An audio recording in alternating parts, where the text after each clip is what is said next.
Hello, campers. Grab your marshmallows and gather around the true crime campfire. We're your camp counselors. I'm Katie. And I'm Whitney. And we're here to tell you a true story that is way stranger than fiction. We're roasting murderers and marshmallows around the true crime campfire.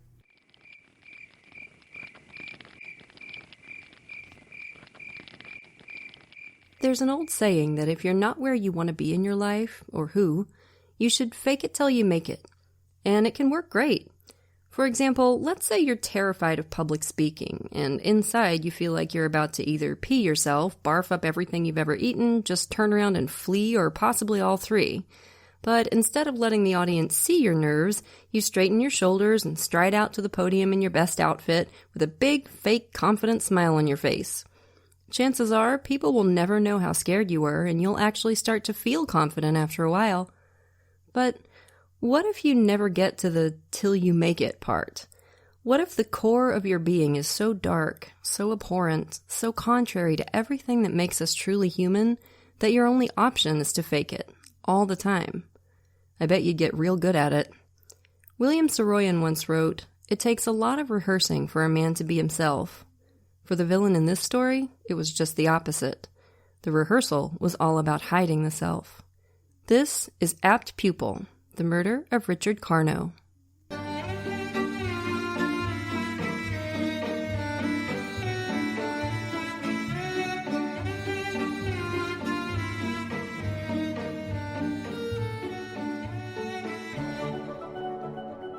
So, campers, we're in North Las Vegas, Nevada. January 30th, 2002. Early morning. Suzanne Carno was having trouble getting hold of her husband, Richard. He was supposed to be at work really early that morning, and he didn't show up and didn't call. Very much an un-Richard thing to do. Richard was a creature of routine. You could set your watch by him. His co-workers were worried, so they called Suzanne, and ever since, she'd been calling and leaving increasingly panicky messages for him, but he still hadn't called her back. She went out and drove around looking for him on his usual route to and from work, just in case he'd gotten into a car accident and was lying in a ditch or something. But nothing. Just pretty much like my worst nightmare as a wife, it's a horrifying thought. So finally she started calling hospitals, but none of them had admitted a Richard Carno that day. So she called Richard's mom, Mary Ellen, in California. She hadn't heard from him either, and now she was worried sick too. She later said that she immediately got a sinking feeling that something was wrong. She started calling him too, and so did his sister Laura, but Richard wasn't picking up for anyone. So the day went on and turned into night, and everyone who loved Richard Carno was feeling like the bottom was falling out of their world. And then, at 7:45 a.m. the next morning, a 911 call came in from a woman who sounded like she was about to pass out. She was so upset she was practically hyperventilating, to the point where the dispatcher was worried about her and told her to slow down and take a breath. The woman said she was calling from Comstock Trailer Park, and she said, "I think I found a dead body." The body was in the passenger seat of a car, she said. "He has a plastic bag around his head and a noose around his neck. I think I'm going to throw up." The 911 dispatcher knew that the neighborhood where Comstock Trailer Park was located was a rough one, so no stranger to shady shit. She sent officers to the scene, and what they found was straight out of a horror movie. The car was a 1993 green Ford Escort. The passenger seat was reclined back, and slumped down between the two front seats, leaning back over the center console, was the body of a white male. Just like the caller had said, he had a plastic bag over his head and duct tape winding all the way around, covering up his mouth and eyes. A yellow rope was tied into a noose around his neck. His wrists and ankles were tied with zip ties and more duct tape. Yikes. Detective Rob Wilson knew they needed to keep the crime scene, aka the car, pristine, so instead of removing the body right away, they had the car, with the body in it, towed to the coroner's office, which is just macabre as hell. Like, can you imagine driving down the freeway and looking over at a tow truck and seeing a car with, like, a flippin' dead body in it? That would be, I would say, unsettling a little bit. There was actually a case once in Arizona where a guy was using a corpse as a passenger so he could use the carpool lane. Oh my God. If I remember rightly, I do not think he killed the guy. I think he just saw an opportunity and ran with it. Like, I cannot be late to work again. That's the kind of ingenuity you do not see from kids these days, is all I'm saying. I could see using like a mannequin. Or a That's happened blow-up before. doll. It's Yeah, happened but before. a dead body. I just feel like if you find a dead body, you probably should call somebody. For some reason, I want to say that it was his roommate who died. Oh my, it's like this is Weekend at Bernie's. That's exactly what this what is. it was. Holy shit. That is dark. So, anywho, they got the car and the body back to their headquarters, and a fingerprint check quickly identified the dead man as Richard Carno. It was his car, too. And 30 hours after he went missing, his family finally learned what had happened to their beloved husband, son, brother, and father. And they were completely gutted, devastated, and baffled. Like, how could this happen? Richard was going to be horribly missed. He was such a bright light for the people around him. Tall, lanky guy, piercing blue eyes, huge personality. Just one of those people who comes across kind of like a big kid. Just nothing but happy, loving, positive energy. And his mom said he gave the best hugs you've ever hugged. Richard was a good guy, a good dad. He loved his family and he loved his wife, Suzanne. And Suzanne was completely destroyed when she found out that Richard was gone. She just cried and cried. Their marriage was the second one for both of them, and they were big in love. They just had a baby less than a year earlier, and they were building a happy, blended family. Richard's son from his first marriage, and Suzanne's 2 kids from hers. They'd only been married for 4 years, and now he was gone. It just seemed impossible. Richard's friends and family couldn't imagine who would want to hurt him. Suzanne went on the local news to try to generate leads. She was barely holding it together. You could tell, but she did it. It was heartbreaking. She described trying to sleep that night he went missing. When she still didn't know what had happened, she said, "We always touch feet at night, and I couldn't find his feet in bed." Oh my God, that's so sad. Ugh. Yeah. Suzanne just seemed totally wrung out and bewildered. She said, "We don't do anything. We don't drink. We don't go out. Somebody has to know something. Somebody must have seen something." And with tears streaming down her face, she kept asking, "Why would someone do this to our family?" It's really heartbreaking, too, that interview. It's just like rips your guts out. It's hard to watch. The police had no idea. By all accounts, Richard was just a normal family guy, not into drugs or gangs or anything high risk like that. But they began their investigation with the trailer park. This place was a high crime zone. Lots of drug deals and violence. It wasn't super unusual to find a dead body there, but it usually wouldn't be somebody like Richard Carno. Why the hell would Richard be there in the first place? The trailer park was all the way on the other side of town from his work. Comstock wasn't the kind of neighborhood where people were willing and eager to talk to the police. Comstock was the kind of place where you minded your own damn business no matter what you saw, or you could find yourself with broken kneecaps or worse. So the investigation figured this was going to be an uphill battle right from the start. And true to form, most people gave them the cold shoulder. But they did manage to coax a few brave souls into sharing, and holy crap, did they have a story to tell. On the afternoon of January 30th, several Comstock residents had seen this. A man matching Richard Carno's description, hands bound and mouth covered with duct tape, stumbled running through the park. The guy also had the remnants of duct tape around both ankles, as if he'd managed to rip himself out of it and get free. A short, stocky white guy was hot on his heels, chasing him. Can you imagine trying to run with your hands bound up in duct tape in front of you? It would make it so much harder and so much scarier, too, because you feel like you're going to fall any second, I'm sure. It's just a freaking horror movie, like we said earlier. And somehow the fact that it happened in broad daylight just makes it 10 times scarier for me. I totally agree. And it gets worse. As these witnesses watched, the short guy caught up with Richard, wrestled him down, and snapped a pair of handcuffs on his wrists. Oh, my God. Then he hauled him up and marched him back to the green Ford Escort where his body was eventually found. The short man forced Richard into the car and slammed the door. Multiple people witnessed this. No one called for help. What the fuck? Yeah, it's infuriating. I mean, it literally would have just taken one person having the huevos to call the police, and they probably would have saved this man's life. One guy, a 19-year-old Comstock resident named James Walsh, had even more info to give, and fortunately for the investigators, he was brave enough to give it. He said that on the day of the murder, this dude named John Ray had showed up at his trailer driving that green Ford Escort. So, John Ray was a dirtbag, basically. The human equivalent of a wild-eyed little asshole honey badger or something.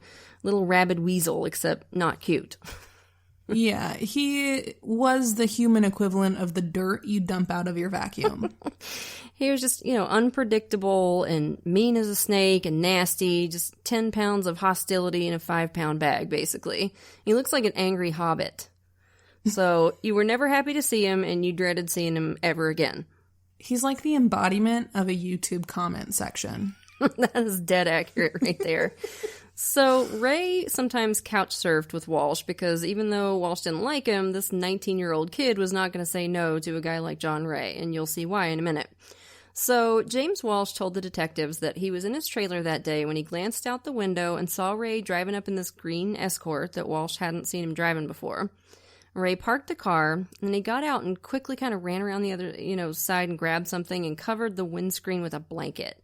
And he was acting all furtive and nervous, like he was trying to hide something in the car. And because this blanket was, a blanket, and it was windy, and it wasn't big enough to cover the whole car, it only stayed on there for a few seconds before it slipped off. And when it did, and James Walsh kind of peered into the car to figure out what Ray didn't want him to see, he could see that there was somebody in the passenger seat, and the guy was tied up, like handcuffed.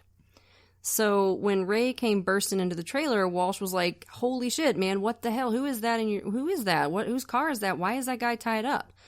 And in typical John Ray fashion, because, he's a skilled and shrewd negotiator, Ray said, "Listen, if you tell anybody what you just saw, I'm going to rape your sister, and then I'm going to blow up your trailer with a propane tank." Jesus. Okay then, message received. Aye, aye, Captain. And poor 19-year-old James Walsh was, as you can imagine, scared shitless. He knew Ray was bad news bears. Once, this maniac had brought a flippin' pipe bomb into his trailer and just, plopped it on the table, can you just hold this for me for a minute? No, what the hell? So, sadly for Richard Carno and the people who loved him, Walsh had stayed quiet. Until he saw the murder on the news, that is. And as much as we might want to scream that he could have saved Richard's life and didn't, and that is most definitely a valid thing to scream about, at least he did do the right thing after the fact. So now the detectives knew that Richard had last been seen with this guy John Ray. Now they were cooking with gas. Well, propane. Yeah. And propane accessories. So they knew the stickhead John Ray. Specifically, they knew he had a rap sheet as long as a Lithuanian basketball player. Yeah, because those dudes are tall. Anyway, they knew Ray was prone to violence. He'd been arrested on a slew of drug charges, not to mention threatening somebody with a gun and possession of a bomb. Good God, is this ever not a guy we want to get his hands on a bomb? Now, in addition to this dazzling resume, it didn't take detectives long to unearth another little detail that struck them as rather intriguing. John Ray was Suzanne Carno's brother. Yeah. Sit with that for a second. Seems like it could be relevant, yeah? Mm-hmm. So, of course, they went to Suzanne and told her what the witness, James Walsh, had seen, and they asked her about her brother. And Suzanne was horrified, of course, and she said her brother had never liked Richard. He made no secret of it. Why didn't he like his sister's husband, you might ask? Well, according to Suzanne, Ray thought Richard was a wussy for doing laundry and other little chores around the house. Woman's work, God forbid. Imagine setting that kind of example for your sons, the horror. And because Richard helped out around the house, Ray, self-appointed expert on gender and sexual politics, I guess, decided that this meant that he was gay. I swear to God, we are not making this up. I wish to hell we were. So obviously this man's masculinity was more fragile than a Fabergé egg collection on a two-legged table. Bless his heart.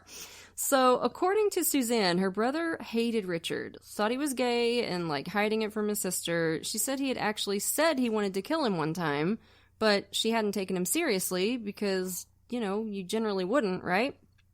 I know that if my unstable, violent relative was levying threats against my spouse, I'd just ignore it too. Sure, wouldn't we all? But people do. I mean, that's the thing in these cases. People absolutely do, as frustrating as that is. But now Suzanne was confronted with the horrible possibility that he had been dead serious after all.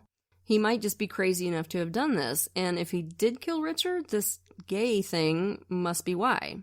Just a toxic mixture of hate crime and personal vendetta. By the way, it apparently had occurred to Richard's sister once to ask if he was gay. She made it clear to him that it was fine by her if he was. She loved him and supported him no matter what his sexual orientation. The same seemed to be true for his mom, too. They were a close, loving family, and that love was unconditional. But Richard just laughed it off and told her no, he wasn't, and they'd moved on. So it seems unlikely that Ray's bizarre theory based on housework had any credence to it. Not that we need to dignify that homophobic horseshit with a response. Yeah. But even if he were gay, this would be the weirdest fucking motive in the history of time. It really would. Like, all the way back to Cain and Abel, right? Like, what? Surely that would be between Richard and Suzanne seemed more than happy with her husband. And John Ray barely knew Richard anyway. How and why would they even have been together that day? It was all just insane. John Ray was living kind of a nomadic couch-to-couch lifestyle. But fortunately for the investigators, Suzanne's other brother knew where he was crashing, and he told them where to find him. So I'm curious, would y'all dime out your siblings, campers? Like, if your brother was wanted for questioning in a murder, would you tell the detectives where to find him? How about you, Katie? I know. Snitches get stitches. And I know this is going to be an unpopular response, and I know that one or both of my parents are going to text me. But yes, I would. Because I truly believe that my brother would never hurt anyone. And I know from a true crime perspective, running from the cops looks super bad. So I'd tell him to turn himself in and hire a good attorney for him. My brother is the guy who defended all the underclassmen on his high school football team from hazing, so I really don't think it's in his heart to murder anyone. So this is all just conjecture at this point. Well, good for him. Bless his heart. And, to be honest, I wouldn't need to snitch on my brother because he's enough of a stress case that he'd snitch on himself. Like, I guarantee you, they would sit him down, they'd be like, so, and he'd just immediately spill it. Which is why I could never, ever use him as an accomplice if I were ever dumb enough to do a crime. Yeah. So it probably won't come up. So now that they knew where John Ray was staying, it was, you guessed it, habeas corpus time. He lawyered up immediately, as people who have been in the system a lot often do. For the moment, anyway, John Ray wasn't saying a word. Richard's mom went to his arraignment. She glared daggers at him as the prosecutor charged him with kidnapping and murder, and the judge denied him bail. Richard's mom is kind of a badass. She's on that show Diabolical talking about this case, and she said, if looks could kill, he probably would have been dead on the spot. Yes, ma'am. For the moment, John Ray was safely tucked behind bars, no bail, but investigators were still trying to figure out the hows and whys of Richard Carno's murder. They really didn't buy the idea that Ray had killed him for being allegedly gay. Yeah, I agree. I mean, if this were either a hate crime or a personal vendetta or some combination of both, i.e. either I hate gay people or I hate you for lying to my sister, I would expect to see overkill, wouldn't you? Oh, yes. Yes. Yeah, but this murder was pretty clinical, pretty utilitarian. The killer used the amount of force necessary to take Richard's life, but he didn't seem to go beyond that. So we're not seeing rage there, right? It just feels different to me. It feels more like a hit. Oh, yes, fully. And they didn't know why the hell Richard would have gone with Ray to that trailer park on the day of the murder. Had Ray just straight up abducted the guy? They needed to put all the pieces together so they could see the big picture. As the investigators kept working, trying to figure all this out, the Carno family had Richard's memorial service, and it was, how you say, a little odd? Yeah, in particular, Suzanne's behavior was a bit, let's call it eccentric. It was an open casket memorial, and at one point, Suzanne put the baby on Richard's chest in the casket. She put the baby on his dead father's chest. She put a baby on a dead body. What the fuck? And it upset Richard's mom so much that she had to leave the room. They knew Suzanne was a little kooky, as Richard's mom put it. Her behavior could be odd sometimes, kind of childish and immature, but this was a whole nother level. Yeah, I've been to funerals where people touch the body, like held their hands, Sure. touch their faces. That's normal. But laying a baby on a dead body, And I just, don't know like, how many leaving him times there. Yeah, like, letting him just kind of Yeah. sit there. That's, oh, my God. she like set him fully down. It wasn't like just like. She laid him down on his belly on the body. And this is apparently just how my brain works, because I immediately thought, like, what if the baby falls down between the body and the side of the casket? Oh, my God. I didn't even think about that. Wouldn't that be the worst? That would be just a whole different kind of traumatizing. Well, and you're asking for something like that to happen when you're doing that. So the Carno family had gotten a bunch of rooms in a nearby hotel, and every night during that week of Richard's memorial, they had dinner together there and talked about the case. And they had a gut feeling, all of them, that the whole story had yet to come out. I mean, Suzanne's brother, like, what? Why? And as they compared notes, they started to feel more and more certain that the investigators needed to look hard at Suzanne. And turns out, unbeknownst to the Carnos, they weren't the only ones starting to get a queasy feeling about Ms. Suzanne. Let's talk for a minute about a guy named Dr. Raymond Moody. In 2002, Dr. Moody was a professor in the Department of Consciousness Studies, which I have no idea what the hell is, but it sounds interesting, at the University of Nevada, Las Vegas. He's a little bit of a controversial figure. He's a medical doctor, a psychiatrist, and an expert in near-death experiences and the psychology of grief. He wrote a best-selling book about near-death experiences called Life After Life. He says he had his own after a suicide attempt in the 90s. And he claims to have had 9 past lives. So apparently he's a cat. Okay. So he has some beliefs that some of us might view with some skepticism, but he's an expert in his field, and he's generally a respected psychiatrist and philosopher. Respected enough to keep getting jobs anyway. So he's a little weird, but aren't we all? I mean, I know I am. Yeah, if you watch interviews with him, he's just the kind of professor that spends half the class talking about all the times he did shrooms in the 70s. Like, without the ponytail, he's bald. I would be willing to bet $500 that he's had a ponytail at some point in his career. So, Dr. Moody, if you're listening, let us know. So, anywho, we told you Suzanne went on the local news right after Richard's murder, right, to ask for people to call in with leads. Well, on the day that segment aired, Dr. Moody got a call from his assistant. And she was like, Dr. Moody, turn on Channel 5 right now, right now. So he did. And there was Suzanne Carno on the news, like, sobbing and asking why anyone would do this to her family, etc., etc.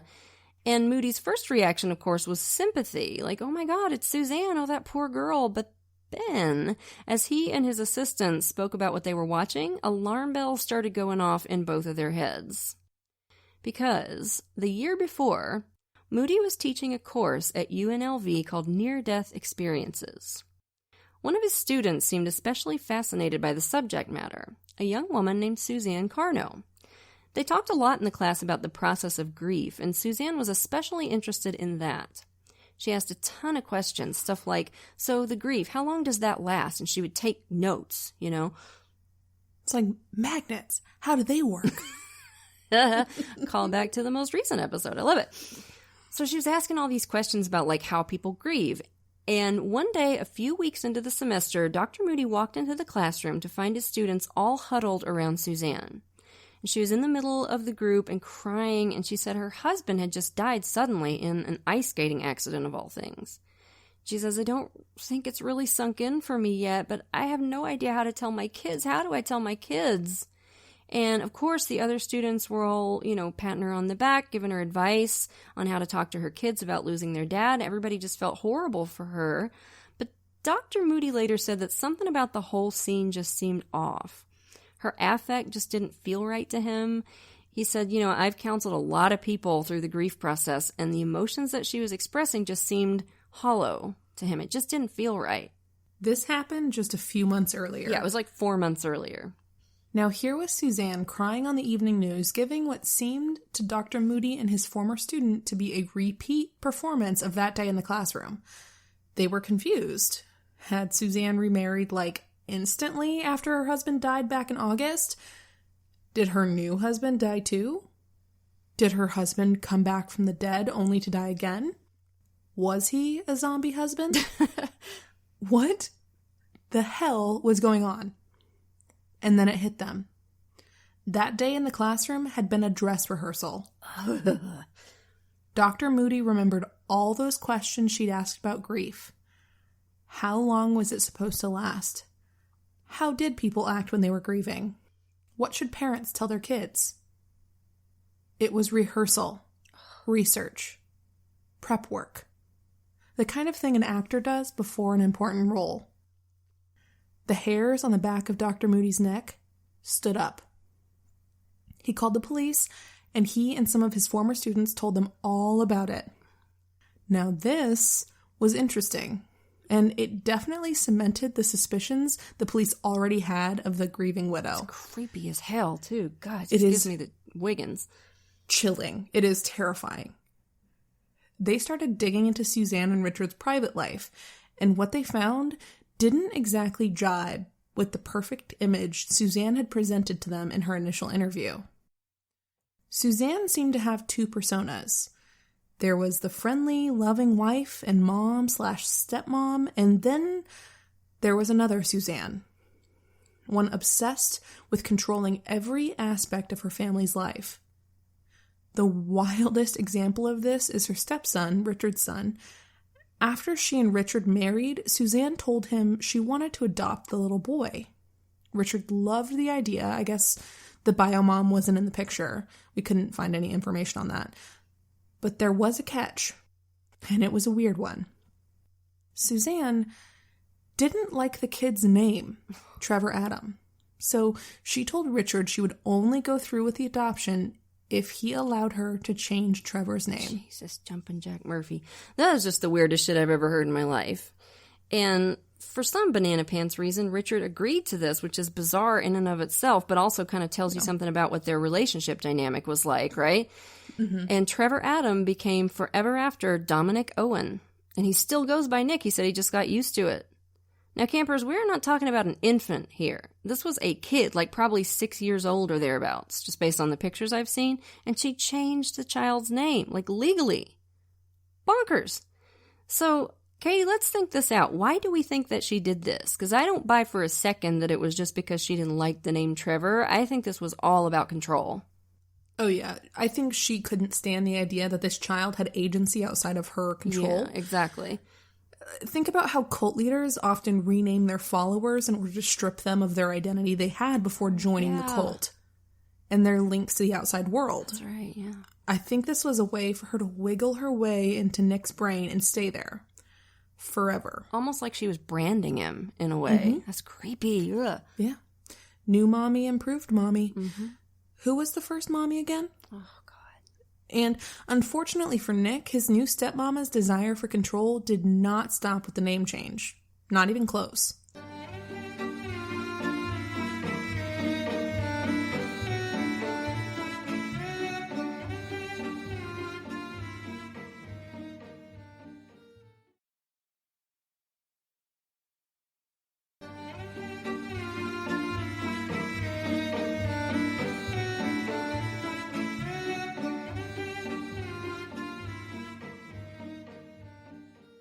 Nick, who's now an adult, of course, says when Suzanne first came into their life, she was nice.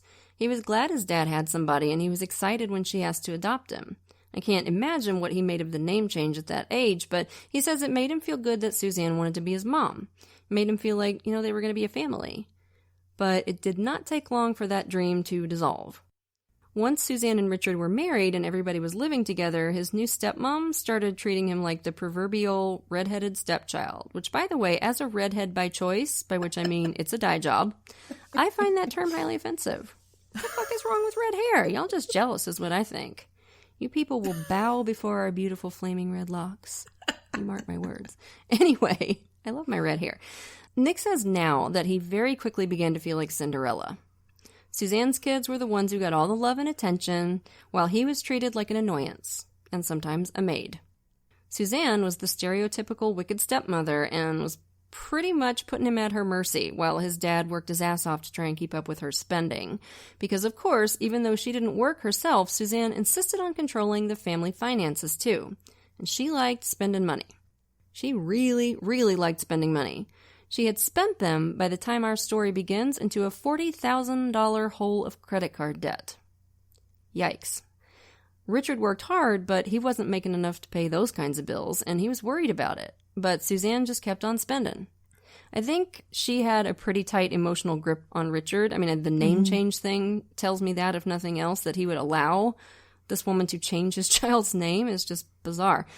So, we don't know a huge amount about what went on between them in terms of relationship dynamics, but something caught my eye when I was researching the case.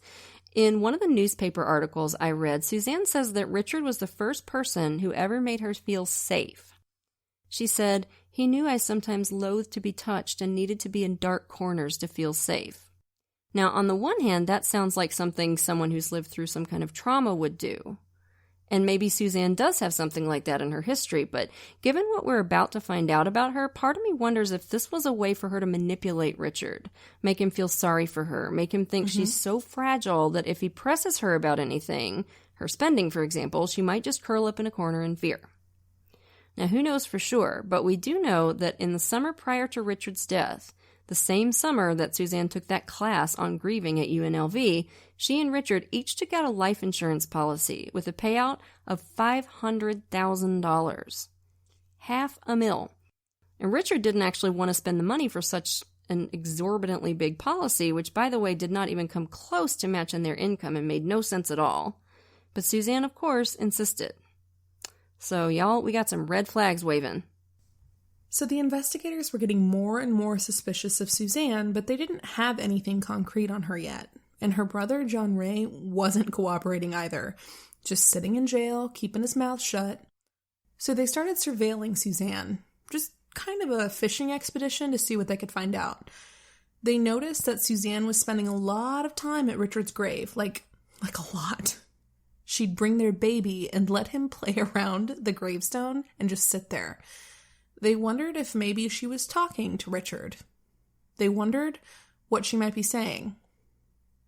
They decided, this is so crazy, and I love it so much, to plant a bug on the grave.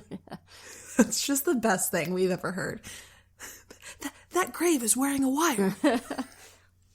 They put the bug in a bouquet of flowers. Yeah, that's just how Wile E. Coyote would have done it. And then the Roadrunner would have turned it into one of those flowers that squirts water while Wiley wasn't looking. It writes itself. And so the investigators waited. But sadly, this brilliant plan was foiled when a groundskeeper at the cemetery came by, picked up the bouquet, and tossed it in a dumpster. Nice job, asshole. You fucked up the cool surveillance plan. You twat. So unfortunately, because of groundskeeper Silly, we'll never know what Suzanne was saying to Richard at the gravesite.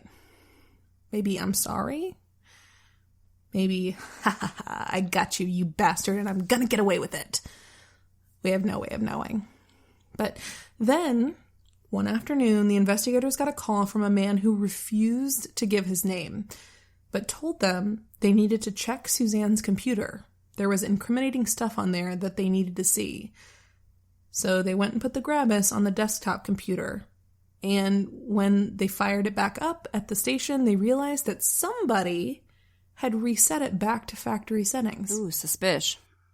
Definitely. Resetting your computer basically takes it back to the way it was the day you bought it, before you put any of your own stuff on there.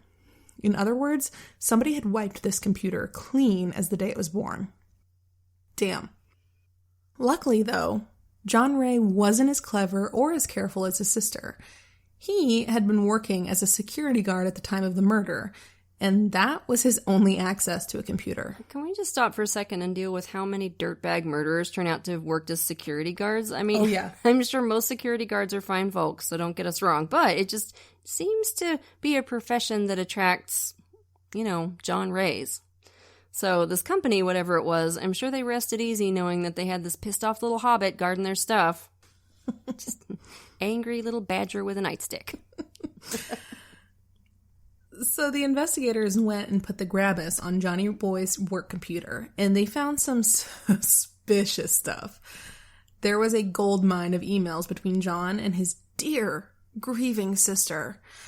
At first glance, the email seemed innocuous. Suzanne was asking John to, quote, build her a bookshelf for $50. And campers, she really wanted that bookshelf. Stat. She kept asking him when he was going to build it. When he was going to build it. When. And finally she told him, I'm going nuts waiting. If you are not going to build it, I will either do it myself or find somebody else who will. Like, chill, lady. IKEA gives you an instruction manual and everything. Sounds pretty intense for a bookshelf-related conversation. Mm-hmm. Unless maybe it wasn't about a bookshelf at all. Exactly. It seemed pretty clear to the investigators that these emails were about something a lot more sinister than a bookshelf. It seemed to them that bookshelf was most likely code language for murder, and $50 actually meant $50,000. Suzanne signed all the emails, "Your sister, Suzanne," as if she wanted to continually remind John of their family bonds and the loyalty she expected him to show her. Man, I love it when these people think they're being so smooth, don't you? And it's just as obvious as hell what's going on. Listen up. Listen. If you're going to plan something illegal, do not do it in writing, you losers. How many times do we have to talk about murderers getting on AIM and making their murder plots part of their away messages or some shit? I know you feel like you're Jason Bourne, but I can promise you that you're not half as clever as you think you are, and a jury is going to see through your bad metaphors. And then I'm going to make fun of you on a podcast and also to Whitney in text messages for several days. I don't mean to murder-splain, but come the fuck on. Murder-splain. Yeah, nobody's that frantic and bent out of shape about a damn bookshelf, okay?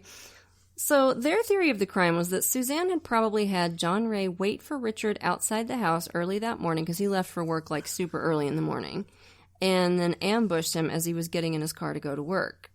He duct taped Richard's mouth and wrists and ankles and drove him to the trailer park where he knew he could bully James Walsh into helping him out if he needed it. The one thing they weren't sure about was why Ray had waited so long to kill Richard. Based on the witness accounts from the trailer park, he'd held Richard for most of that day. Was he just waiting for dark, or was there something else going on?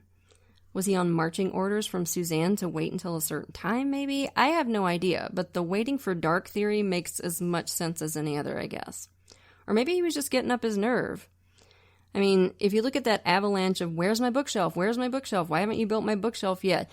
Emails, from Suzanne, it doesn't seem like Ray was in a super big hurry to do this. So maybe he just had to muster up his courage and it took him all day to do it. But the emails did make one thing clear anyway. This quote-unquote gay thing was not the motive. Money was. Surprise, surprise. So, still, this wasn't absolute proof of anything, but it was a pretty good little piece of evidence nonetheless. Enough, in fact, to get an arrest warrant for Suzanne. And when Richard's mother showed up for her arraignment, she watched Suzanne standing up there all tear-stained in her orange jumpsuit, and she thought, gotcha, bitch. I like her. I love her so much. And Nick was so happy, he said he wanted to run and catch up with her just so he could smile and wave. Ding dong, the witch is dead. Mm-hmm. Hell yeah. John Ray and Suzanne were charged together. The case hinged on a lot of circumstantial evidence. The emails with John Ray, the huge amount of debt she'd run up with her reckless spending, that ridiculously huge life insurance policy on Richard, and of course, her practice run in Dr. Moody's class. Moody, by the way, thought she was an idiot. He said she should have gone to an acting coach if she wanted to act like she was grieving. I'm a psychiatrist. I can't teach acting. Yeah, he ain't wrong.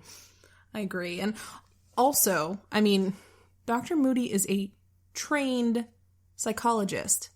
If anyone could pinpoint a lie or an inconsistency in her behavior, it would have been him. Or any shrink, really. So if you're going to pull a thing like this, don't pull it in a psychiatrist's class, for God's sake. Dumbass. Yeah. Suzanne's lawyer didn't even attempt to make her seem likable. In fact, her opening statement was like, you may find her odd. You may find her offensive. You may find her vulgar. You may find her to be the biggest liar in town. Just shades of the Jodi Arias trail. Like, hey, we're not asking you to like the bitch. Like, we get that she's the worst. Just don't convict her of murder, okay? Unsurprisingly, Suzanne's attorney pointed the finger squarely at John Ray as the mastermind behind Richard's murder. and she accused 19-year-old witness James Walsh of helping him, despite a complete lack of evidence to support that. Meanwhile, John's lawyer pointed right back at Suzanne. He said, "If Suzanne is the master puppeteer, then my client, John Ray, is just a stupid puppet that allowed himself to be used." Yeah, I buy that. A stupid puppet. A stupid puppet shaped like an angry little badger. I found this strategy by both attorneys very interesting. It was a slap fight between them as much as it was between them and the prosecutors. Yeah, it really was. I'm not super familiar with cases that are tried together, so I can't speak to how common this is. But I do remember that the Menendez brothers were initially tried together and presented a united front, and it damn near worked. Mm-hmm.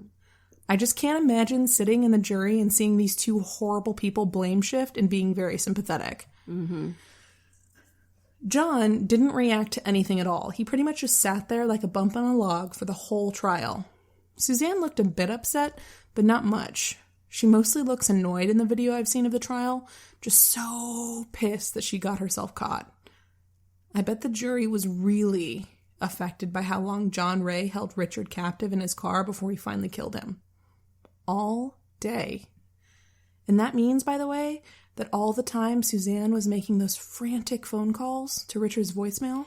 And all the time she was calling hospitals and calling the police and calling Richard's mom, she knew exactly where he was. She knew her shit-stained brother had him, and she knew he was going to kill him dead. Just appalling. So, anywho, they both got convicted of first-degree murder and conspiracy to commit first-degree murder, and John Ray got a kidnapping charge added on there as well. They were both given 2 consecutive life sentences with the first possibility of parole in 2044.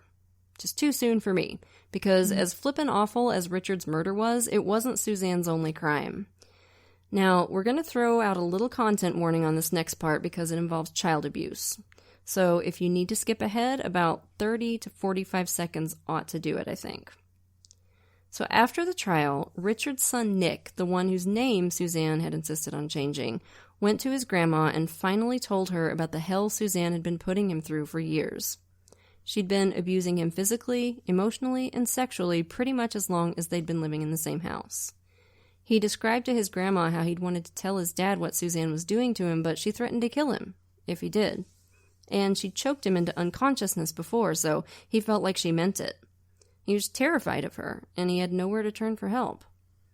And just imagine how much worse that must have made it for him when his dad died. Like, his one potential protector just gone. And now he's alone with the monster. So, of course, Nick's grandmother pressed charges for the child abuse, and Suzanne ended up pleading guilty to coercion of a minor. She was sentenced to 4 additional years in prison, which ain't shit if you ask me, but there you go. At least she was fully exposed for the trash that she is. I want to give her the guillotine, Whitney. Oh yeah, the guillotine has her name all over it, I agree. And you know, Nick, he misses his dad. He says he misses his big nose, which I thought was sweet. Oh. He misses doing woodwork with him. He missed having fun and listening to jazz, you know. Richard's sister misses calling him on his birthday. She says she grieves for the man he never had a chance to become. Richard's a granddad now, and, you know, he'll never know it. And, of course, his mom misses those big, bone-crunching hugs the most. At her sentencing, Suzanne got weepy. Yeah, she's really good at the fake tears, y'all. Like, really convincing. She manages these big, fat, sloppy tears and, like, red eyes and everything, which is impressive because a lot of these conscienceless assholes cannot manage real tears. And that's often one of the ways you can tell that they're lying. Yeah, when I first watched the show, I knew a little bit about this backstory, so I was paying a lot of attention to her news appearance, and I was ready to be like, well, she's not really crying, but she was, and that it was really, like, actually kind of heartbreaking to watch. It really seemed real. And so I guess that practice run was important for her method acting. Yeah, definitely. She said she was innocent, and the only reason she'd been convicted was because of her eccentric personality. Which... What? She said Richard had loved her for her quirkiness, and he called her his odd duck. Yeah, well, quack, quack, bitch, you're going to die in prison. I bet she actually did practice. I bet she practiced in the mirror. Remember Dante Sartorius practicing facial expressions in the mirror? I would bet you $500 that she practiced that whole weepy speech that she did on the news. And she also said at her sentencing, and I quote, and get your barf bags ready, okay? She said, "You can't take my children from me. You can't take my husband from me. We are united in our hearts." Blech, blech. Yeah. Yeah. So, what has Miss Suzanne been up to since she was sentenced to life in prison, you might ask?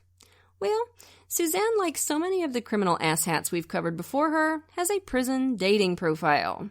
Now, it's not quite as spectacular as Mark Twitchell's, but it's something else. It's on jailhousebabes.com. A fine, upstanding outfit, I'm sure. And it features a smiling picture of Suzanne that does not look like it was taken in prison. She's in regular street clothes, and she looks quite a bit younger than she is now. So I'm guessing they let her use an old picture from before she was locked up. Mm-hmm. Well, she's a murderer, child abuser, and now I guess we can add catfish to the list, right, for using an old picture. Okay, so campers, allow me to read this to you.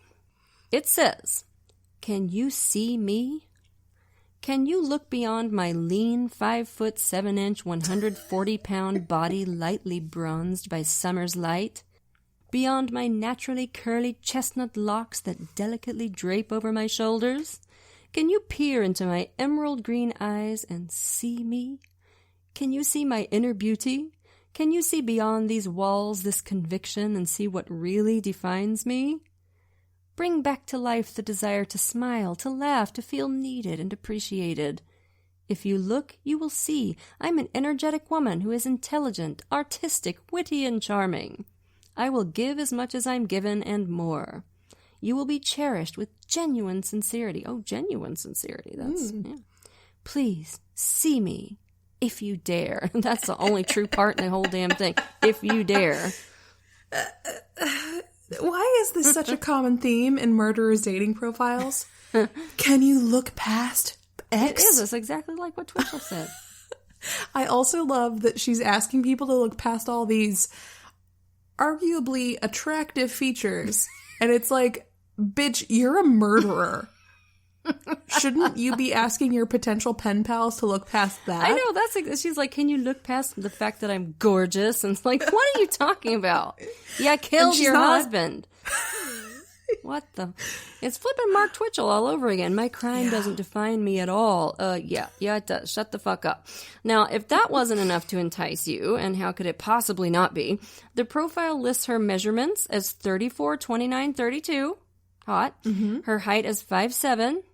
Her sexual orientation as bisexual, and her marital status as widowed. Self-made. Exactly. Who doesn't want to take charge gal, right? She lists her religion as pagan and says that before her murder conviction, she was a homemaker. Yeah, I'm sure Nick has lots of stories to tell about the home you made, Susie Q. Mm-hmm. Get fucked. Well, if there's one thing I think we can confidently say about Ms. Carno, it's that she loves the spotlight. She chewed the scenery real hard with that weepy performance at her sentencing. She's reaching out for admirers now from behind bars. And we haven't mentioned this yet, but has it struck anybody else how toweringly dumb it was for her to go on the local news after Richard's murder and ask for leads? Oh my God, right? I don't know if maybe she was hoping people would send donations or if she was really enjoying the attention. But if she hadn't done that, we might not be sitting here talking about this case today. Yep, because her little dress rehearsal in Dr. Moody's class 4 months before Richard's death was a pivotal point at her trial. It proved premeditation, for one thing. And I mean, she had to know that there was at least a possibility that one of her former classmates might see the broadcast, right? I mean, she should have known anyway, so did she just not think about that for some reason? Or was she so arrogant that she just figured she could talk her way out of any trouble that might come up? I don't know. But it is hilarious to me because I'm sure she just thought she was so smart, taking that grief class and learning all about how she'd be expected to act, after Richard died. And of course, as is so often the case with these weenies, it ended up being her undoing instead.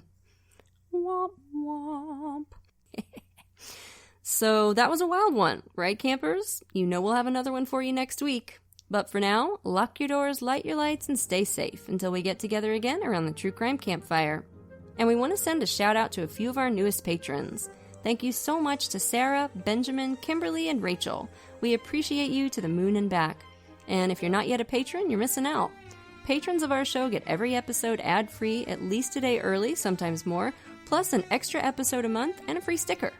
We've also got these rad enamel pins while supplies last for patrons in the $5 and up categories. So if you can, come join us. You can follow us on Twitter at TC Campfire, Instagram at True Crime Campfire, and be sure to like our Facebook page. If you want to support the show and get access to extras, please consider becoming a patron at patreon.com/truecrimecampfire.